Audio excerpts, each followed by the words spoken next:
Programme میں ایک بار پھر خوش آمدید۔ 27 کو جلسہ بھی انہوں نے اپنے پارٹی رہنماؤں کو تو بانی پی ٹی آئی نے یہ حکم دیا ہے کہ جی آپ کو ایکٹیو پالیٹکس کرنی پڑے گی ورنہ آپ کی سیاسی قبریں تیار ہیں۔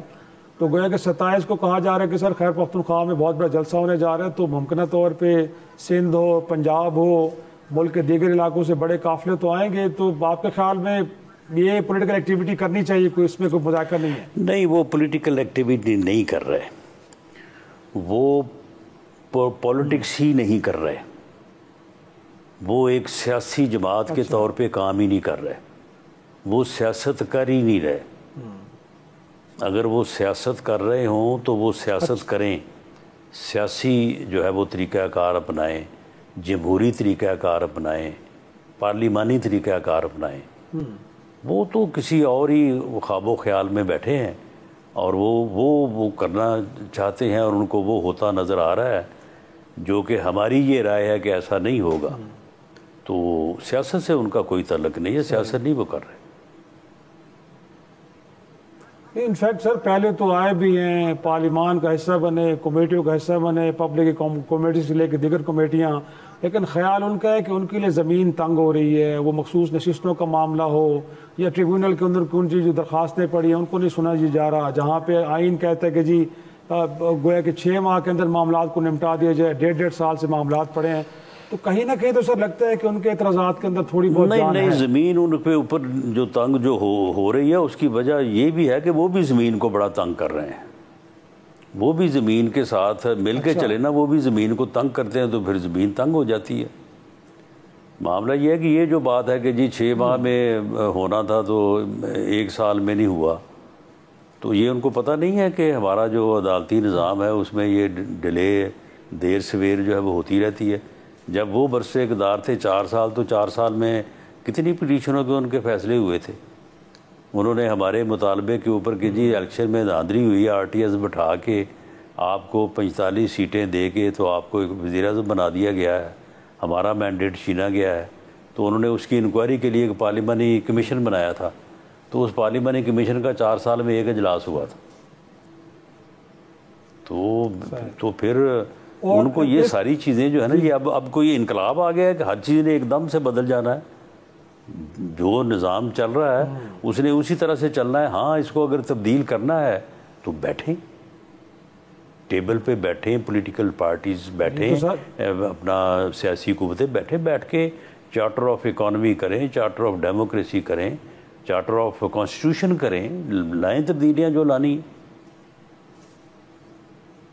تو سر اس کی دعوت تو آپ کو نہیں لگتا ہے کہ حکومت وقت کو دینی چاہیے؟ جی، حکومت اسٹیبلٹی تو سر آپ کے لیے سب سے زیادہ میرے بھائی، حکومت وقت نے تو اپنا جو ہے وہ ان کو 3 دفعہ دعوت دی ہے۔ پرائم منسٹر نے 3 دفعہ آن دی فلور آف دی ہاؤس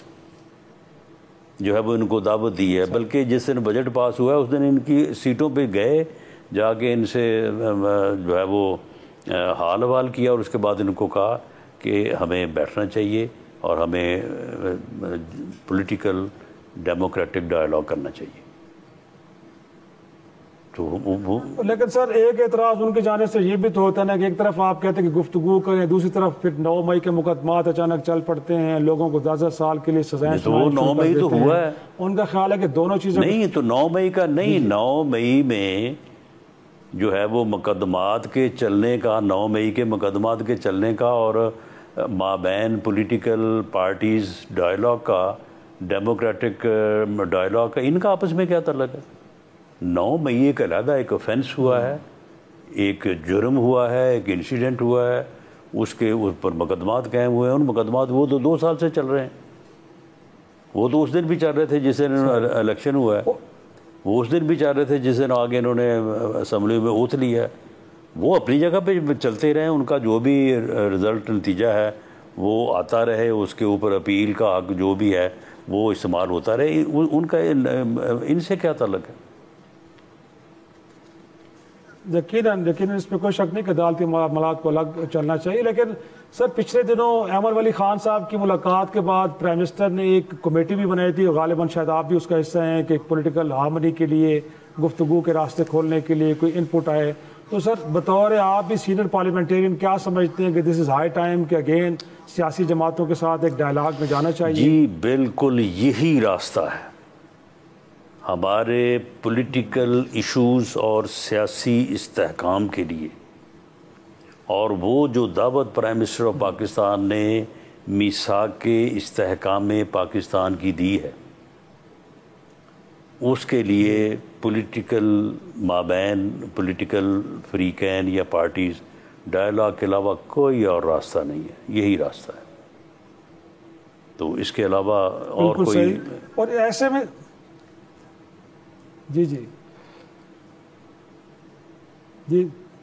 جی رانا صاحب انفیکٹ، اور ساتھ میں اگر یہ ہے تو سر اس کے لیے تھوڑا سا تو گویا کہ وہ کہتے ہیں نا کہ حکومت کیونکہ ریسیونگ اینڈ پہ ہوتی ہے، اسے تھوڑا حوصلہ دکھانا پڑتا ہے، بٹ پچھلے دنوں میں کچھ آپ کے وفاقی وزراء کو بالخصوص حنیف عباسی صاحب کا ذکر کروں کہ وہ تو اس وقت خیبر پختونخوا کی حکومت کے اوپر الزام لگا رہے ہیں کہ انتہا پسندی دہشت گردی کو لے کے شاید سہولت کاری کا رول پلے کر رہے ہیں، تحریک انصاف کی صوبائی حکومت ٹی ٹی پی کے سہولت کار کے طور پہ رول پلے کر رہی ہے۔ سر آپ سمجھتے ہیں کہ اس لیول پہ وہ چلی گئی ہے حکومت اور تحریک انصاف کے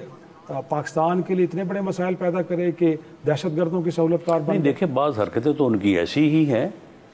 اور یہ جو دہشت گرد ہیں وہ یہاں پہ جو ہے وہ لوگوں کو بسوں سے اتار کے ان کے شناختی کارڈ چیک کر کے ان کو گولیاں مار رہے ہیں، ان کو شہید کر رہے ہیں، 12 جنازے ہم روز اٹھا رہے ہیں، اور یہ کہہ رہے ہیں کہ ان کے خلاف آپریشن نہ کرو،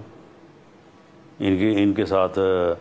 مذاکرات کرو۔ بھئی انہوں نے بندوق ہاتھ میں پکڑی ہوئی ہے، ان کے ہاتھ جو ہیں وہ ہمارے جوانوں اور ہمارے افسروں کے لا انفورسنگ ایجنسیز کے لوگوں کے خون سے جو ہے وہ لت پت ہیں، تو آپ کہہ رہے ہیں کہ ان کے ساتھ ہم بات کریں؟ یہ کہاں کا جو ہے وہ اصول ہے؟ تو کر تو وہ یہی رہے ہیں، لیکن بہرحال اگر انہوں نے بات کرنی ہے، ڈائلاگ کرنا ہے، تو یہ چیزیں بیانات وغیرہ ساتھ چلتے رہتے ہیں، بات ہوتی رہتی ہے نہ۔ ان کو کب ہم نے روکا ہے کہ پہلے آپ بیان روکیں، اس کے 8 دن بعد ہم پھر آپ سے مذاکرات کریں گے؟ بے بیان بھی ہوتے رہیں گے، لیکن جو ایک جمہوری اصولی اور راستہ ہے اس کو جو ہے وہ آپٹ کرنا چاہیے۔ اور انفیکٹ سر ان کا یہ بھی کہنا نا کہ جب ہم نے امریکہ جیسے بڑے ملک کو یہ مشورہ دیا کہ افغانستان کے اندر گفتگو کے ذریعے معاملات کو حل کیے جائے، بٹ اب ہم خود جب ہماری باری آئی تو بندوق کے ذریعے ان کو حل کرنا چاہ رہے ہیں، تو وہ کہہ رہے ہیں کہ یہ کیسا ہے کہ جب آپ غیروں کو مشورے کچھ اور دے رہے ہیں بٹ خود آپ کا کنڈکٹ ڈفرینٹ ہے؟ نہیں، گفتگو تو افغانستان کے ساتھ ہم بھی کر رہے ہیں، ہم نے کوئی امریکہ کو کوئی علیحدہ سے مشورہ دے دیا ہے؟ یہ پچھلے دنوں ہمارے وزیر خارجہ اسحاق ڈار صاحب افغانستان گئے ہوئے تھے اور ان کے ساتھ پوری بات کر کے آئے ہیں، لیکن ان کو کہہ کے یہی آئے ہیں کہ ان دہشت گردوں کی حمایت جو ہے وہ ختم کریں آپ۔ صحیح۔ اور یہ سر تحریک انصاف کا جو قائمہ کمیٹیوں سے باہر جانا، یہ آپ کو لگتا ہے کہ حکومت وقت کے لیے پرابلمٹک ہے؟ کیونکہ ایک تاثر تو جاتا ہے کہ اب پارلیمان میں جو ایک اپوزیشن جماعت ہے وہ پارلیمانی پریکٹس کا حصہ نہیں بن رہی، تو اس کے اوپر مستقبل میں آگے سوالات بھی اٹھ سکتے ہیں، تو کوئی واپس لانے کے لیے کوشش کریں گے یا آپ کا خیال ہے کہ چلے گئے تو چلے گئے، اس کے بغیر بھی ایوان چل سکتے ہیں؟ نہیں، ہم بالکل نہیں چاہتے کہ وہ جائیں، لیکن اگر وہ جائیں گے تو وہ نہ تو سسٹم کو اس طرح سے گرا سکیں گے، نہ وہ گورنمنٹ کو گرا سکیں گے۔ اس سے پہلے بھی انہوں نے جا کے دیکھا ہوا ہے، وہ اپنا ہی نقصان کریں گے۔ ناظرین ایک چھوٹا سا بریک کے بعد رانا ثناء اللہ صاحب سے گفتگو کے سلسلے کو آگے بڑھائیں گے۔